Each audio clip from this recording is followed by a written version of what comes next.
Buongiorno da Leandro Maggi, interessante convegno organizzato dai consorzi di bonifica Adige Po e Delta Po su siccità e crisi idrica, uno sguardo al futuro. Giovedì 27 ottobre al Museo della Bonifica di Cavendramin. Ascoltiamo le parole e la presentazione del presidente del consorzio di bonifica Adige Po Roberto Branco e del direttore dei due consorzi, l'ingegner Giancarlo Mantovani. Allora, buongiorno. Siamo qui oggi per presentare l'iniziativa dei nostri due consorzi, Adige Po e Delta del Po, il consorzio del Polesine. Il presidente Tugnolo si scusa ma ha avuto un imprevisto e non riesce ad essere presente.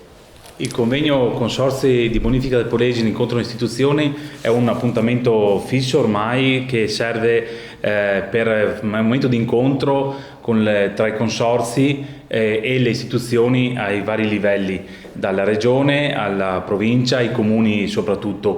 Sono enti con i quali noi dobbiamo collaborare quotidianamente per il mantenimento del territorio. Sì, quest'anno il tema sarà siccità e crisi idrica, uno sguardo al futuro. In questa sede ci confronteremo con gli altri attori che si occupano del territorio per analizzare la situazione di quest'anno, che ormai non possiamo più parlare di emergenza, ma il cambiamento climatico ormai è sotto gli occhi di tutti e non è da oggi che abbiamo questo problema. I consorzi stanno da tempo cercando soluzioni per rispondere, per cercare di resistere a questi cambiamenti climatici attraverso soluzioni tecniche che servono a trattenere l'acqua nei momenti di abbondanza e rilasciarla nei momenti di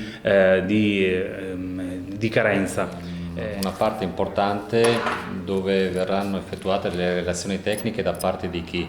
Da parte di AIPO, da parte dell'autorità di bacino del Po e l'autorità di bacino Alto Adriatico, quegli enti che gestiscono e governano le acque di tutti i fiumi dai quali noi ogni estate deriviamo acqua, quindi una gestione complessiva. Quindi abbiamo le persone più qualificate per dirci cosa è successo quest'estate e quali sono le prospettive per l'anno prossimo. Non solo, i dirigenti del consorzio faranno anche delle proposte, perché a fronte di quello che è successo bisogna anche avere delle proposte pronte, quindi verranno illustrate idee progettuali e soluzioni che potranno essere una base di discussione con le autorità di bacino per poter poi programmare e progettare i prossimi interventi.